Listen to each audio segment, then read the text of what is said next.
ये कहानी एक फीमेल घोस्ट के बारे में है जो बच्चों को किडनैप करती है और जायंट सिजर से उनके मुंह चीर देती है। ये कहानी जापान में होती है जब एक पूरा शहर कुचिसाके ओना नाम की घोस्ट की टेरिफाइंग लेजेंड से कांप उठा है। वो भयानक कहानी पूरे शहर में तेजी से फैलती है, खासकर बच्चों के बीच। लेजेंड के मुताबिक कुचिसाके ओना एक व्हाइट मास्क पहनकर आती है जो उसके मुंह पर की भयानक चीर को छुपाती है। साथ में क्रीम कलर्ड लेदर कोट होती है। जब भी वो किसी से मिलती है एक ही सवाल पूछती है, क्या मैं सुंदर हूँ? फिर वो अपना मास्क उतारती है और उसका मुंह एक कान से दूसरे कान तक चिरा हुआ दिखता है। अफवाह है कि वो बच्चों को किडनैप करती है, उन्हें अपने हाइड आउट में खींच ले जाती है और हमेशा साथ रखी सिजर्स से उनके मुंह चीर देती है। लोगों का ये भी मानना है कि वो हर दिन ठीक शाम 5 बजे एक लोकल पार्क में प्रकट होती है। ये जानने की उम्मीद में कि लेजेंड सच है या नहीं, 3 जवान लड़के पास छुपकर पार्क पर नजर रखते हैं। इस बीच शहर में कहीं और मीका नाम की एक छोटी लड़की एक दिल तोड़ने वाली जिंदगी जी रही है। हर रोज वो अपनी माँ के गुस्से का शिकार बनती है, जो अपने पति की नाराजगी अभी भी अपने दिल में रखती है, जिसने परिवार को कर्ज में डुबोकर छोड़ दिया था। लगातार अब्यूज की वजह से मीका का मुंह ब्रूज्ड है और उसका पूरा शरीर दर्दनाक निशानों से भरा है। लोकल स्कूल में यमशिता नाम की एक टीचर नोटिस करती है कि उसके 3 स्टूडेंट्स क्लास के बाद भी बातें कर रहे हैं और उन्हें रात होने से पहले घर जाने को कहती है। थोड़ी देर बाद वो स्कूल की छत पर शाम का सनसेट एंजॉय करने जाती है। कहीं और एक क्लासरूम में मात्सुजाकी नाम का एक और टीचर डिस्टर्ब्ड हो जाता है जब वो चाक बोर्ड पर कुचिसाके ओना की एक ड्राइंग देखता है जो उसके स्टूडेंट्स ने छोड़ी थी। जैसे ही वो उसे मिटाने वाला होता है, एक पावरफुल अर्थक्वेक अचानक पूरे शहर को हिला देता है, जिससे सब घबरा जाते हैं। ठीक उसी वक्त मात्सुजाकी को ईरी विस्पर्स सुनाई देने लगती हैं जो उसे डर से जमा देती हैं। इस बीच उस अबैंडन घर में जो सालों से खाली खड़ा था, एक सील्ड वार्डरोब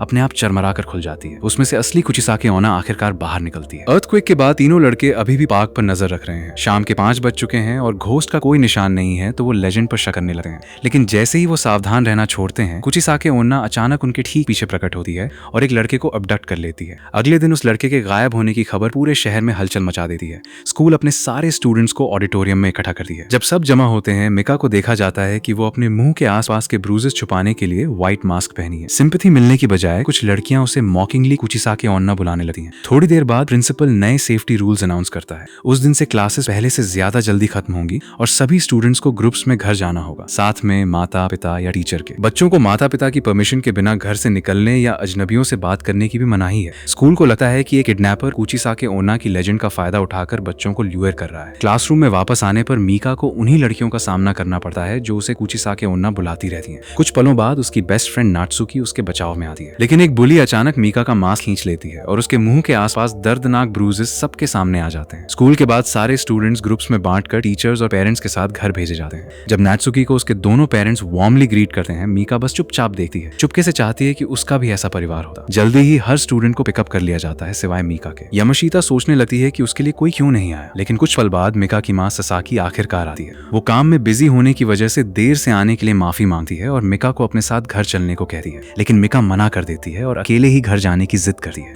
दोनों के बीच कुछ गड़बड़ सेंस करते हुए यमशिता खुद मिका को घर छोड़ने की ऑफर करती है। ये सुनकर सासकी मुश्किल से अपना गुस्सा रोक पाती है। थोड़ी देर बाद यमशिता जेंटल तरीके से मिका से पूछती है कि क्या हो रहा है। मिका धीरे धीरे अपना मास्क उतारती है, जिससे उसके मुंह के आसपास ब्रूजेस और उसके लगभग पूरे शरीर पर अनगिनत ब्रूजेस दिखते हैं। वो हॉरिफाइंग इंजरीज देकर यमशिता रियलाइज करती है कि मिका के साथ उसकी अपनी माँ ने अब्यूज किया है। मिका फिर आंसुओं में कबूल करती है कि उसे लगता है उसकी माँ उससे प्यार नहीं करती, लेकिन खुद एक माँ होने के नाते यमशिता तुरंत मिका को डांटती है और उसे ऐसी बात कभी न कहने को कहती है। उसकी नजर में कोई माँ नहीं होती जो अपने बच्चे से प्यार न करे। जो इंसान उसे सुनेगा, उसकी उम्मीद में पूरी तरह मिसअंडरस्टूड महसूस करते हुए मिका अचानक भाग जाती है। यमशिता तेजी से उसके पीछे जाती है, लेकिन उसके कदम तब अचानक रुक जाते हैं जब असली कुचिसाके ओना उसके सामने प्रकट हो जाती है। टेरर से जमी हुई यमशिता कुछ नहीं कर पाती और बस देखती रहती है जब वो भयावह एंटिटी मिका को किडनैप करती है और उसके साथ गायब हो जाती है, जिससे यमशिता एक भी मसल नहीं हिला पाती। इंसिडेंट के कुछ ही देर बाद पुलिस आती है और तुरंत अपनी इन्वेस्टिगेशन शुरू करती है। वो यमशिता से सब कुछ पूछते हैं। यमशिता एक्सप्लेन करती है कि मिका को कुचिसाके ओना ने खुद अबडक्ट किया, लेकिन ऑफिसर्स उसकी बात को पूरी तरह डिसमिस कर देते हैं, ये मानते हुए कि कुचिसाके ओना बस एक अर्बन लेजेंड है जो एक्चुअली एग्जिस्ट नहीं करती। थोड़ी देर बाद ससाकी रोते हुए सीन पर पहुंचती है, ये जानने के बाद कि उसकी बेटी गायब हो गई है। मिका की माँ को ग्रीफ में टूटते देखकर यमशिता पर गिल्ट हावी हो जाती है, ये मानते हुए कि वो अपनी स्टूडेंट की रक्षा करने में फेल हो गई। घर वापस जाने के बाद यमशिता मिका के गायब होने की गिल्ट में डूबी रहती है।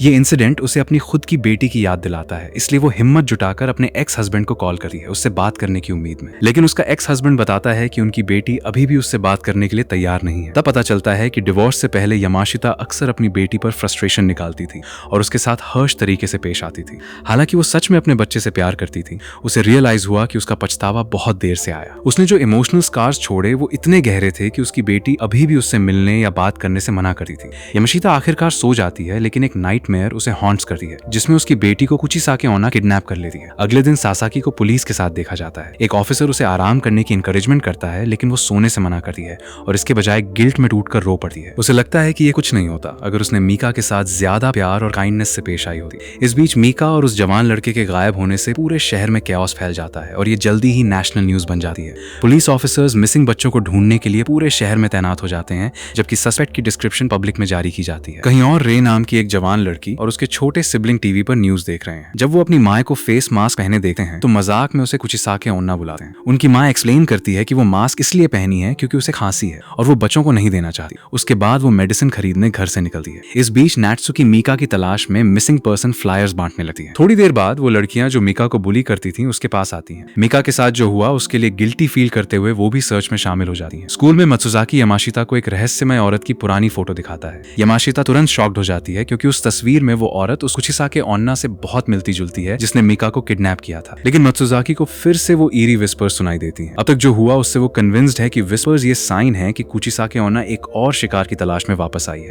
बिना एक सेकंड गंवाए मत्सुजाकी उस जगह की तरफ दौड़ता है जहां उसे लगता है अगला किडनैपिंग होगा। पहले वो यामाशिता को साथ आने से मना करता है, उसे खतरे में पड़ने से डरते हुए। लेकिन जब वो देखता है कि वो मीका को बचाने में फेल होने की भरपाई करने के लिए कितनी डिटर्मिन्ड है, तो मात्सुजाकी आखिरकार उसे साथ आने देता है। रास्ते में मात्सुजाकी एक्सप्लेन करता है कि जब से कुचिसाके ओना का टेरर शुरू हुआ है, हर बार जब वो एंटिटी प्रकट होने वाली होती है उसे ईरी विस्पर्स सुनाई देती हैं। अजीब बात यह है कि जब भी उसके कानों में वो विस्पर्स गूंजती हैं, एक और बच्चा ऑलवेज अबडक्ट हो जाता है। इस बीच मसातोशी नाम का एक जवान लड़का कुचिसाके ओना के बारे में न्यूज रिपोर्ट देख रहा है। जब से वो रहस्यमय फिगर पहली बार प्रकट हुई है, वो उस लेजेंड के बारे में सब कुछ जानने का ऑब्सेस्ड हो गया है। हर नई जानकारी एक नोटबुक में सावधानी से लिखा जा रहा है। इस बार उसे एक और चिलिंग रूमर पता चलती है जो दावा करती है कि कुचिसाके ओना इमॉर्टल है और उसका हाइड आउट एक हिल की चोटी पर रेड रूफ्ड हाउस है। अचानक मसातोशी की दूरबेल बजती है। जब वो दरवाजा खोलता है तो मात्सुजाकी और यामाशिता को पाता है जो उसे वार्न करने और सेफ रखने आए हैं। मात्सुजाकी का शक सही निकलता है। कुचिसाके ओना पहले से ही उस घर के अंदर है और तुरंत मसातोशी को एब्डक्ट करने की कोशिश करती है। जैसे ही मात्सुजाकी उस टेरिफाइंग एंटिटी से फेस टू फेस होता है, वो सीधे उसे घूरती है और पूछती है, क्या मैं सुंदर हूँ? ये सवाल उसे इतना स्टन कर देता है कि वो जम जाता है। अपने पार्टनर को खतरे में देखकर यामाशिता जल्दी से किचन नाइफ पकड़ती है और कुचिसाके ओना को मारती है, जिससे वो एंटिटी गिर जाती है। लेकिन जैसे ही उन्हें लगता है कि सब खत्म हो गया, कुचिसाके ओना का शरीर अचानक एक ऑर्डिनरी औरत में वापस ट्रांसफॉर्म हो जाता है। उनके शौक में वो औरत रे की मां निकलती है जो उस दिन पहले मेडिसिन खरीदने गई थी। ये साफ हो जाता है कि कुचिसाके ओना एक्चुअली एक मेलेवोलेंट स्पिरिट है जो औरतों के शरीर पर कब्जा जमा सकती है और उनका इस्तेमाल पूरे शहर में बच्चों को किडनैप करने के लिए करती है। ये रियलाइज करते हुए कि उसने एक बेगुनाह औरत को मार दिया, यामाशिता गिल्ट से ओवरवेल्म्ड हो जाती है। इंसिडेंट के बाद मात्सुजाकी और यामाशिता मासातोशी को उसकी सेफ्टी सुनिश्चित करने के लिए नजदीकी पुलिस स्टेशन ले जाते हैं। जाने से पहले मासातोशी उन्हें अपनी नोटबुक देता है जिसमें कुचिसाके ओना के बारे में उसने जो कुछ सीखा है वो सब है।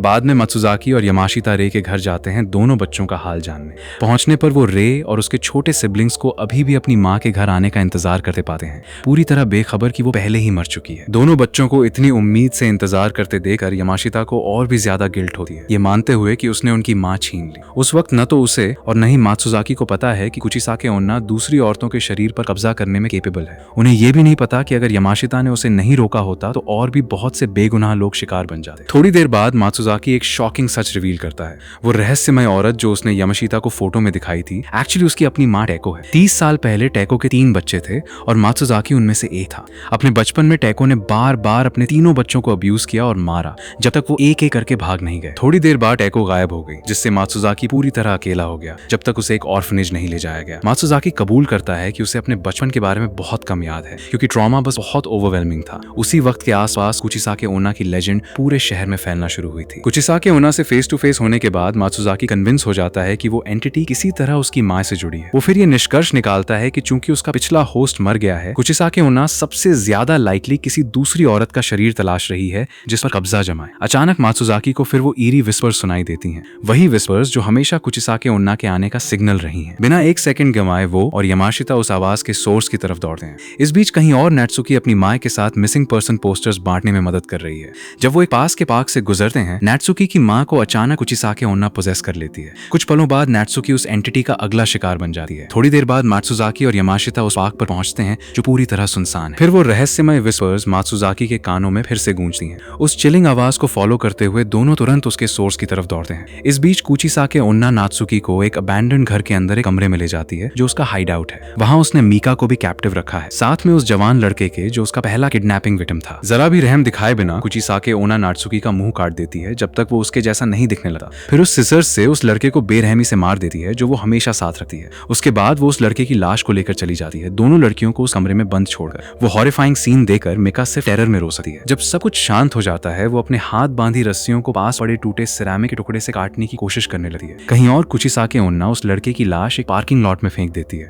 थोड़ी देर बाद एक बूढ़ा आदमी वो लाश डिस्कवर करता है और तुरंत पुलिस को रिपोर्ट करता है। ऑफिसर्स जल्दी सीन पर पहुंचते हैं और अपनी इन्वेस्टिगेशन शुरू करते हैं। इस बीच जैसे रात ढलने लगती है, नात्सुकी के पिता उसके 3 दोस्तों को घर छोड़ रहे होते हैं। रास्ते में वो किसी को पास के पार्क में अकेले घूमते देखते हैं। जब वो पास जाते हैं तो रियलाइज करते हैं कि ये नात्सुकी है। कुचिसाके ओना ने जानबूझकर उसे पूरे शहर में डर फैलाने के लिए छोड़ दिया था। नात्सुकी का मुंह घिनौने तरीके से कटा हुआ है जिससे वो खुद कुचिसाके ओना जैसी लगती है। उसके तीनों दोस्त उसकी हॉरिफाइंग अपीयरेंस से पूरी तरह टेरिफाइड हो जाते हैं। थोड़ी देर बाद नात्सुकी के मिलने की खबर मात्सुजाकी और यमशिता तक पहुंचती है। वो मासातोशी की नोटबुक स्टडी करने लगते हैं जिसमें कुचिसाके ओना के बारे में उसने सब कुछ इकट्ठा किया है। उसके नोट्स के मुताबिक शिकारों को एक हिल की चोटी पर रेड रूफ्ड हाउस में कैप्टिव रखा जाता है। जैसे ही मात्सुजाकी ये डिस्क्रिप्शन सुनता है, तुरंत उसे वो घर पहचान में आता है जहां उसने अपना बचपन बिताया था। बिना एक सेकंड गंवाए वो और यमाशिता उस घर की तरफ निकल पड़ते हैं। इस बीच पुलिस से खबर का इंतजार करते हुए बैठ नहीं पाती। ससाकी खुद मिका को ढूंढने निकल पड़ती है। वो मिका के एक दोस्त के पास जाती है और पूछती है कि वो बच्चा जानता है उसकी बेटी कहाँ हो सकती है। वो बच्चा उसे बताता है कि कुचिसाके ओना मिका को एक हिल की चोटी पर रेड रूफ्ड हाउस में कैप्टिव रखे है। ये क्लू सुनने के बाद सासाकी तुरंत उस घर की तरफ दौड़ पड़ती है। मात्सुजाकी और यामाशिता के साथ वापस आते हुए दोनों आखिरकार उस रेड रूफ्ड हाउस पर पहुंचते हैं जो कुचिसाके ओना का हाइड आउट माना जाता है।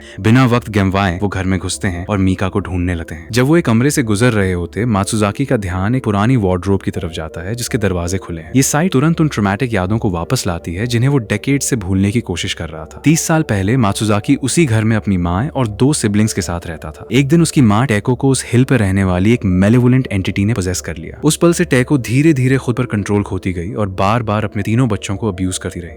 आखिरकार मात्सुजाकी के दोनों सिबलिंग्स अपनी ही माँ के हाथों मारे गए। सब कुछ के बावजूद टैको अभी भी डीप डाउन कॉन्शियस थी। वो खुद से नफरत करती थी कि वो उस एंटिटी के इन्फ्लुएंस से रेजिस्ट नहीं कर पा रही थी। ये रियलाइज करते हुए कि बस वक्त की बात थी जब एंटिटी फिर उस पर काबू पाती और उसे मात्सुजाकी को भी मारने पर मजबूर करती। उसने मात्सुजाकी से गुजारिश की कि वो उसकी जिंदगी नाइफ से उसका सिर काटकर खत्म कर दे, लेकिन मात्सुजाकी अभी एक बच्चा था और वो ये नहीं कर सका। जब एंटिटी ने फिर टैको पर काबू पा लिया तो उसके पास फाइट करने के अलावा कोई चारा नहीं बचा। दुर्भाग्य से उसकी पहली स्लैश ने टैको का मुंह उसके चेहरे के एक तरफ से दूसरी तरफ तक चीर दिया। खुद को बचाने के डेस्परेट में मात्सुजाकी ने अपनी माँ को तब तक बार बार मारा जब तक वो मर नहीं गई। डर और पैनिक में उसने उनकी आखिरी रिक्वेस्ट पूरी नहीं की कि उनका सिर काट दे। इसके बजाय उसने उनकी लाश उस वार्डरोब में छुपा दी। उस दिन से टैको की भयावह अपीयरेंस उसके सिले हुए मुंह के साथ कुचिसाके ओना की लेजेंड का ओरिजिन बन गई। फिर जब कहानी में पहले अर्थक्वेक आया तो वो वार्डरोब फोर्स से खुल गई जिससे वो इविल एंटिटी फिर एस्केप कर पाई। वर्तमान में वापस स्नैप करते हुए मात्सुजाकी तुरंत वार्डरोब तलाशता है, लेकिन टैको की लाश अब वहां नहीं है। इसके बजाय उसे एक नैरो पैसेज मिलता है जो एक हिडन अंडरग्राउंड चेंबर की तरफ ले जाता है। उस पैसेज में से उसे मिका की मदद के लिए चीखती आवाज सुनाई देती है। मात्सुजाकी और यमाशिता जल्दी से उस सीक्रेट रूम में जाते हैं। यमाशिता तुरंत मिका को आजाद करती है जो किस्मत से अभी भी जिंदा है और सिर्फ माइनर इंजरीज हैं। इस बीच मात्सुजाकी चैम्बर के एक कोने में 2 ह्यूमन स्केलेटन्स देखकर हॉरिफाइड हो जाता है। ध्यान से देखने पर उसे एहसास होता है कि ये उसके दोनों सिबलिंग्स के अवशेष हैं जो पिछले 30 साल से मिसिंग थे। ये रियलाइज करते हुए कि घर अब सेफ नहीं है, मात्सुजाकी तुरंत यमाशिता और मिका को बताता है कि उन्हें निकलना होगा। लेकिन अंडरग्राउंड चेंबर से बस कुछ कदम दूर मात्सुजाकी को फिर वो ईरी विस्पर्स सुनाई देती हैं, वही जो हमेशा कुचिसाके ओना के आने का सिग्नल रही है। ठीक वक्त पर वो टेरिफाइंग एंटिटी अचानक प्रकट होती है और ब्रूटल अटैक करती है। वो मात्सुजाकी को स्टैब करती है और सिजर्स से उसके एंकल का टेंडन स्लाइस कर देती है जिससे वो जमीन पर गिर जाता है, खड़े होने में असमर्थ। मात्सुजाकी को ग्रेवली इंजर्ड देकर यमाशिता जल्दी से मिका को पकड़ती है और एस्केप करने की कोशिश करती है, लेकिन वो पुराना घर एक लैबिरिंथ में ट्रांसफॉर्म हो गया लगता है। चाहे कितनी बार भी एग्जिट ढूंढें वो कहीं नहीं मिलता। कुचिसाके ओना उनकी कंफ्यूजन का फायदा उठाते हुए उनका बेरहमी से पीछा करती है और आखिरकार उनका रास्ता काट देती है। कुछ पलों बाद मिका को वापस उस अंडरग्राउंड चेंबर में जाना पड़ता है। वहां कुचिसाके ओना मात्सुजाकी को उसके कैप्टिव्स को रेस्क्यू करने की कोशिश के लिए बेरहमी से मारती है। जब वो श्योर हो जाती है कि मात्सुजाकी अब फाइट करने में केपेबल नहीं है तो वो मिका की तरफ ध्यान देती है, उसे नेक्स्ट मारने की तैयारी में। इस बीच ससाकी आखिरकार उस रेड रूफ्ड हाउस पर पहुंचती है जहां मिका को कैप्टिव रखा माना जाता है। हालांकि वो पूरे घर में ब्लड स्टेन्स देखकर टेरिफाइड है, फिर भी अपनी बेटी की तलाश में आगे बढ़ती है। थोड़ी देर बाद ससाकी यमाशिता को बेहोश पाती है और उसे जगाती है। होश में आने के बाद यमाशिता जमीन पर पड़ा एक नाइफ पकड़ती है, जबकि ससाकी मिका को ढूंढने अंडरग्राउंड चेंबर में दौड़ती है। नीचे कुचिसाके ओना हेल्पलेस मात्सुजाकी को खत्म करने ही वाली है। ठीक उसी वक्त यमाशिता दौड़कर आती है और कुचिसाके ओना को स्टैब कर देती है, जिससे वो एंटिटी जमीन पर गिर जाती है। इस मौके का फायदा उठाते हुए मात्सुजाकी दर्द में नाइफ की तरफ रेंगता है। वो जानता है कि इस नाइटमेयर को रोकने का एकमात्र तरीका है कि जिस शरीर पर कुचिसाके ओना ने कब्जा किया है उसका सिर काटा जाए, इससे पहले कि वो इविल स्पिरिट एस्केप करके किसी दूसरे होस्ट पर कब्जा जमा ले, लेकिन पहले ही बहुत देर हो चुकी है। मात्सुजाकी के स्ट्राइक करने से पहले कुचिसाके ओना का शरीर अचानक नात्सुकी की मां में वापस ट्रांसफॉर्म हो जाता है। इसका सिर्फ एक मतलब हो सकता है कि वो इविल स्पिरिट उसके शरीर से जा चुकी है और उसने एक नया होस्ट ढूंढ लिया है, सासकी। एक इंस्टेंट में सासकी कुचिसाके ओना में ट्रांसफॉर्म हो जाती है और फिर से उन पर हमला करती है। अपनी सिवियर इंजरीज के बावजूद मात्सुजाकी हार मानने से मना करता है। वो डेस्परेटली कुचिसाके ओना को रोकता है और यमाशिता को मीका को घर से बाहर निकालने को कहता है, जबकि वो अकेले उस इविल स्पिरिट का सामना करता है। एक फियर स्ट्रगल के बाद मात्सुजाकी आखिरकार उस शरीर को मारने में कामयाब होता है जिस पर कुचिसाके ओना ने कब्जा किया था, उसका सिर काटकर। लेकिन कुछ पलों बाद एक और पावरफुल अर्थक्वेक उस घर को हिला देती है, जिससे अंडरग्राउंड चेंबर कोलैप्स हो जाती है और मात्सुजाकी और सासाकी दोनों को मलबे के नीचे दफन कर देती है। अगली सुबह मात्सुजाकी और सासाकी की लाशें उस कोलैप्स्ड अंडरग्राउंड चेंबर के नीचे मिलती हैं, लेकिन वो नाइटमेयर अभी खत्म नहीं हुई। कुचिसाके ओना की स्पिरिट अभी भी जिंदा है। आखिरकार पता चलता है कि कुचिसाके ओना एक्चुअली कभी टैको नहीं थी। वो एक मेलेवोलेंट एंटिटी थी जिसने डेकेड्स पहले टैको पर कब्जा जमाया था। यही वो इविल स्पिरिट थी जिसने टैको को खुद पर कंट्रोल खोने पर मजबूर किया और उसे अपने बच्चों को अब्यूज करने और यहाँ तक कि मारने पर मजबूर किया। टैको के मात्सुजाकी के हाथों मरने के बाद वो एंटिटी उसके साथ नहीं मरी। इसके बजाय वो एक औरत के शरीर से दूसरी में जाकर नए शिकार ढूंढती रही। हालांकि उसने हमेशा होस्ट बदले, लेकिन वो स्पिरिट हमेशा टैको की फॉर्म में अपने घिनौने कटे हुए मुंह के साथ प्रकट होती रही। ऐसा इसलिए था क्योंकि कुचिसाके ओना की लेजेंड टैको के साथ हुई ट्रेजेडी से जन्मी थी। उस दिन से वो एंटिटी टैको की फॉर्म में प्रकट होती रही, उसकी हॉरिफाइंग अपीयरेंस से जहां भी गई टेरर फैलाती रही। जब आखिरकार सब खत्म हो गया, यमाशिता मीका को रेस्क्यू करके सेफली उस रेड रूफ्ड हाउस से बाहर ले आई। उस शाम बाद में उसे आखिरकार अपनी बेटी से मिलने का मौका मिला। अपने एक्स हस्बैंड और बेटी के सामने खड़े होकर यमाशिता ने सच्चे दिल से माफी मांगी अतीत में जो दर्द उसने दिया उसके लिए। उसने माना कि वो अक्सर अपनी फ्रस्ट्रेशन अपनी बेटी पर निकालती थी, जिससे उसे गहरे इमोशनल स्कार्स मिले। जो कुछ उसने एक्सपीरियंस किया उसके बाद यमाशिता को आखिरकार एहसास हुआ कि एक बच्चा कितना प्रेशियस होता है और उसे उस गलती पर गहरा पछतावा हुआ जो उसने की। किस्मत से उसकी बेटी ने वो माफी स्वीकार कर ली और दोनों ने इमोशनल एम्ब्रेस शेयर की। लेकिन उनकी खुशी ज्यादा देर नहीं रही। अपनी बेटी से मिलने के कुछ ही देर बाद यमाशिता को अचानक खांसी होने लगी। कुछ पलों बाद उसका चेहरा धीरे धीरे कुचिसाके ओना की टेरिफाइंग विसेज में ट्रांसफॉर्म होने लगा। ये साफ हो गया कि वो इविल स्पिरिट कभी ट्रूली डिस्ट्रॉय नहीं हुई और अब उसने यमाशिता को अपने न्यूएस्ट होस्ट के रूप में चुना है और इस पर यह कहानी खत्म होती है।